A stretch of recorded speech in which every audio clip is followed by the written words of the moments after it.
Hind the knowledge care में आप सभी का हार्दिक स्वागत है। दोस्तों, बिहार एसएससी के द्वारा जो काउंसलिंग हुई है इंटर लेवल का, जो 14 से 25 तक चला है, 15 से 25 तक चला है, 14 वाला कैंसिल होकर 25 को हुआ, तो उसके रिगार्डिंग जो है वहाँ पर डॉक्यूमेंट का जो है वो चल रहा है स्क्रूटनी। उसके रिगार्डिंग 2 लेटर या चेकलिस्ट कह सकते हैं, ये वायरल हुआ है, जिसके अकॉर्डिंग क्या मान्य है और क्या नहीं है, सो देखना है। तो देख लीजिए आप भी कि क्या आपने जो सबमिट किया उसके अकॉर्डिंग क्या उन्होंने मान्य किया है या नहीं किया है। पहला है कि 31/10/2014 के बाद अगर इंटर पास किए हैं तो मान्य नहीं है, तो यहाँ से 16 वाले या 15 वाले जो भी होंगे वो बाहर ही हो जाएंगे। वो तो पहले ही बाहर किए जा चुके हैं, वैसे अगर जो आ भी गए होंगे धोखा से तो यहाँ बाहर हो जाएंगे।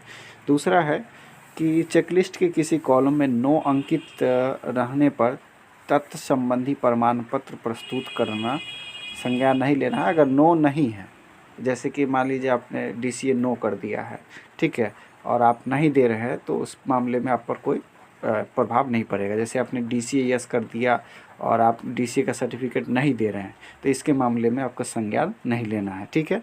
यानी उस पोस्ट के लिए आपको कंसीडर नहीं किया जाएगा। साधारण सी बात, बहुत सारे लोग पूछ रहे थे फॉरेन लैंग्वेज यस हो गया है, देंगे या नहीं देंगे, तो देख लीजिए यहाँ पर अगर आपने यस कर दिया था और डॉक्यूमेंट आपके पास नहीं था तो कोई दिक्कत नहीं है।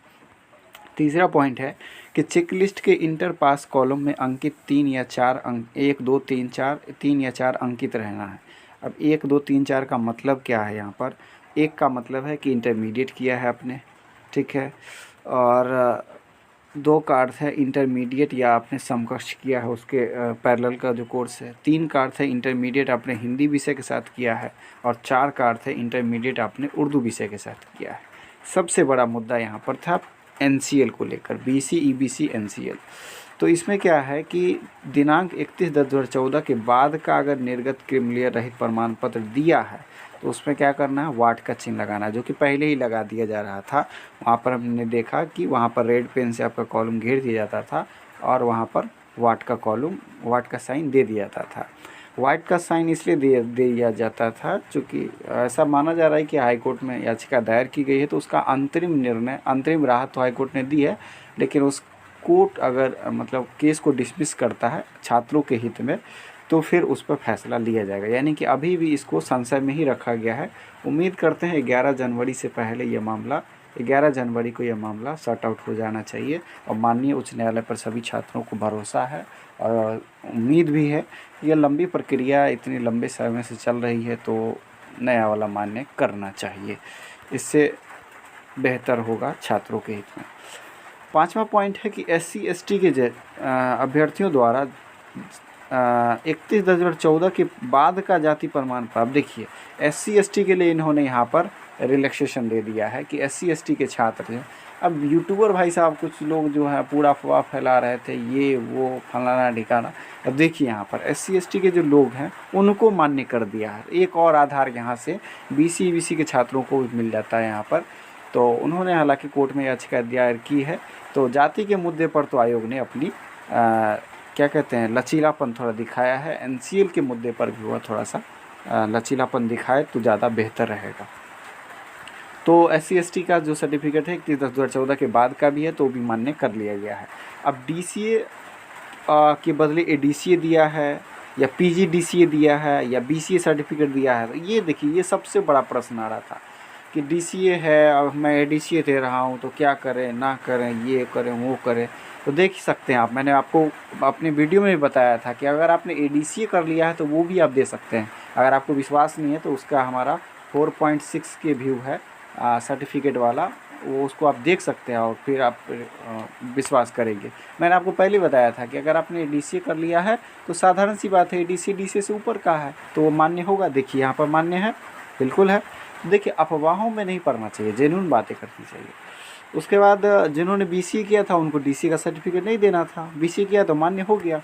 7वां पॉइंट है कि 31/10/2014 के बाद का DQ प्रमाण पत्र, यानी कि आपका जो है दिव्यांगता प्रमाण पत्र जो है वो मान्य करना है कि नहीं करना है, ठीक है, तो वो मान्य करना है, ठीक है, DQ सर्टिफिकेट। उसके बाद 8वां पॉइंट है कि 31/10/2014 के पूर्व का निर्गत क्रिमिनल रहित प्रमाण पत्र की मूल प्रति के स्थान पर अंचलाधिकारी द्वारा, मैंने ये भी बताया था लोगों को कि अगर आपके पास फ़ोटोकॉपी है तो आप उस पर मोहर मरवा लें। एक दोस्तों को भी मैंने बताया था, शायद वीडियो में भी मैंने बताया था कि आपके पास अगर फ़ोटोकॉपी है तो उसका आप मोहर मार कर लेंगे, ठीक है। तो मोहर मरवा लेंगे आप अपने अंचलाधिकारी से तो वो भी मान्य होगा। हालांकि कई टेबल पर जो है फ़ोटोकॉपी पे भी कन्विंस कर लिया गया, ठीक है, तो मान्य किया गया। उसके बाद मैट्रिक के बाद इंजीनियरिंग डिप्लोमा का प्रमाण पत्र इंटरमीडिएट और इक्विवेलेंट के लिए अगर कोई दे रहा है तो उसको मान्य नहीं करना है। यानी कि मैट्रिक के बाद अगर किसी ने डिप्लोमा किया है तो इंटरमीडिएट और इक्विवेलेंट के लिए वो मान्य नहीं होंगे। तो ये थोड़ा सा परेशानी होगा जिन्होंने मैट्रिक के बाद डिप्लोमा किया होगा डायरेक्ट, ठीक है। विभिन्न कारणों यथा नियोजना गलना नष्ट होने के कारण मैट्रिक इंटर का मूल प्रमाण पत्र नहीं देना, यानी कि अगर ये सब कारण दे रहे हैं, जैसे बहुत सारे लोगों ने एफिडेविट बना लिया था ओबीसी एनसीएल के संबंध में भी कि उनका गल गया, ठीक है, तो इस संबंध में थोड़ा हास्यास्पद इसीलिए लग रहा है कि गलना नष्ट होने के कारण अगर आप नहीं दे रहे हैं मूल प्रमाण पत्र तो मान्य नहीं होगा, जो कि वो नेसेसरी है, आपको देना ही है। 11 नंबर पॉइंट था कि प्रारंभिक मुख्य परीक्षा या दोनों का प्रवेश पत्र नहीं होने पर नहीं होना, इस पर मान्य करेंगे और चेक लिस्ट के कॉलम के रिमार्क्स कॉलम में उसमें प्रविष्टि कर देंगे कि इनके पास ये नहीं है, हालांकि उनको मान्य करेंगे, ठीक है। अगर उनके पास दोनों का प्रवेश पत्र नहीं है फिर भी उनको मान्य किया जाएगा, सिर्फ वहाँ पर रिमार्क्स लगा देंगे, ठीक है। तो ये प्रावधान है और ये मेरे ख्याल से ये बाद में स्क्रूटनी के टाइम का नहीं है, ये 27/12, हाँ स्क्रूटनी के बाद का ये 27/12 का है, ठीक है। बाद में छटनी, हालांकि हमने तो देखा कि अक्सर जो टेबल पर वहीं पे काम कर ले रहे थे वो लोग। 12 नंबर पॉइंट है कि माता पिता का नाम इन सब में अगर प्रॉब्लम हुआ है तो मैट्रिक के प्रमाण पत्र के आधार पर सुधार देना है और सुधार के और स्टार लगा देना है, ठीक है। तो सुधार जाएगा, उसमें कोई दिक्कत नहीं है। माता पिता के स्पेलिंग में बहुत सारे लोगों को दिक्कत था, तो इन सब चीज़ों पे कोई छटनी नहीं हो रही है। जन्म तिथि में अगर अंतर है तो मैट्रिक के प्रमाण पत्र के आधार पर सुधार देना है। टीम रिपोर्ट में अनुक्रमांक के बगल में डबल स्टार अंकित कर देना है। पता में अंतर होगा तो आवासीय प्रमाण पत्र या आधार कार्ड के आधार पर उसको मान्य कर देना है, ठीक है। तो ये सारी चीज़ों को सॉर्ट आउट किया है। बहुत सुखद ये बातें लग रही कि आयोग इन सब चीज़ों के लिए रिजिड बिल्कुल नहीं है। नेक्स्ट पॉइंट है कि इंटर पासिंग डेट में अंतर होना, जैसे कि बहुत सारे लोगों ने सुधार करवाया है तो प्रमाण पत्र के आधार पर उसको सुधार कर देना है, ठीक है। पासिंग डेट जैसे गलत भर दिया उन्होंने फॉर्म भरने के समय और कुछ और है, उनके सर्टिफिकेट पे प्रिंट कुछ और है, तो इन सब मामलों में भी हो गया। इंटर का डुप्लीकेट सर्टिफिकेट या मार्कशीट देना 31/10/2014 के बाद निर्गत होने वाला, तो ये भी मान्य करना है। जैसे कि मान लीजिए बहुत सारे लोगों ने मार्कशीट में सुधार करवाया तो उन सुधार के बाद जो उनका डेट चेंज हो गया तो वो भी उसको भी उन्होंने मान्य किया है। उसके बाद अत्यंत पिछड़ा वर्ग के बदले अनुसूचित जाति का प्रमाण पत्र देना, जैसे कि जिनका कैटेगरी चेंज हो गया था, यानी कि ईबीसी से जो आ गए थे एससी में, तो उनके लिए क्या करना है, टीम रिपोर्ट में अनुक्रमांक के बगल में हैश का रिपोर्ट कर देना है। कौन सा रिपोर्ट करना है, हैश टैग लगाना है। उसके बाद पिछड़ा वर्ग के बदले अत्यंत पिछड़ा वर्ग का प्रमाण पत्र देना है, तो वहाँ पर डबल हैश टैग लगा देंगे, ठीक है। किसी भी प्रमाण पत्र के नहीं रहने पर शपथ पत्र देना है, तो नहीं, ये शपथ पत्र कोई भी सर्टिफिकेट नहीं है तो उसके लिए कोई एफिडेविट की आवश्यकता नहीं है।